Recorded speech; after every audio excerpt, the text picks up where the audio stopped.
Hello, Sir Rogelio. Kumusta po? Realman Toys Raymond here. So, ito sir, testingin lang natin yung unit na order nyo.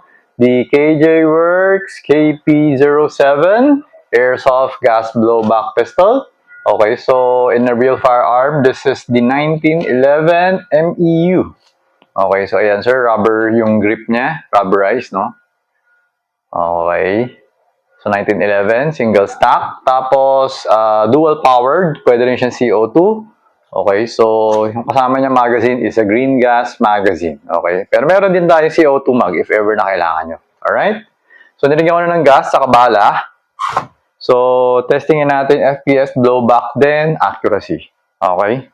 So, adjustable naman yata yung, teka.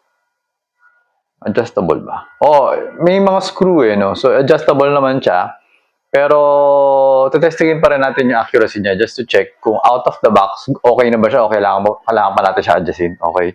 Ngayon, meron naman siyang maliit na Allen wrench para sa front sight, if I'm not mistaken. Okay. So, yun.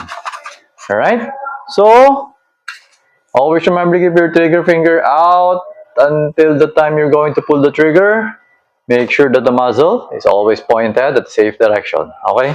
So, inserting the magazine. Alright, so, firing. Okay.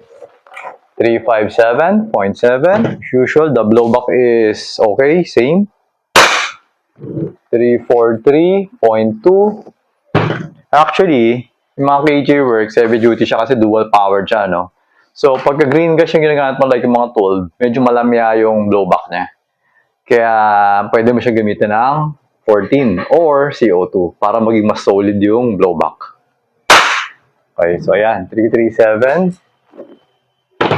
And last one, 336.7. Okay, so ngayon, what we're going to do now is the accuracy test. Teka lang, magkakarga lang ako ng gas. Kasi konti lang yung pumasok na gas kanina eh. Ang isip ko baka mabitin. So, dagdagan ko lang konti. Okay, yan, konti lang. Tapos, check ko lang yung bala. So, yung bala natin, 3 na lang. Okay, pwede na yan, 3. Okay, so, the target box is 2.3 meters away.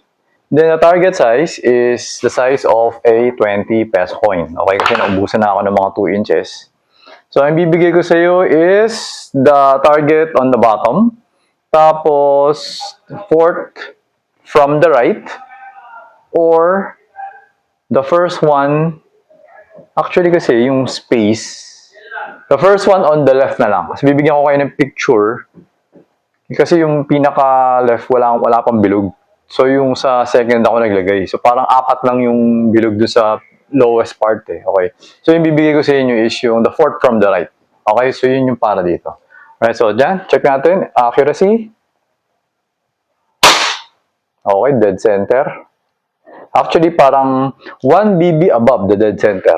The center of the circle. Okay. Halos 1 hole. Same na butas siya tumama.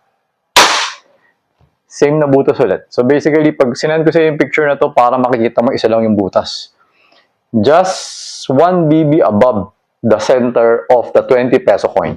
Okay? So ganun siya ka-precise and ganun siya ka-accurate. Alright, so ayan sir, nag-open na yung slide.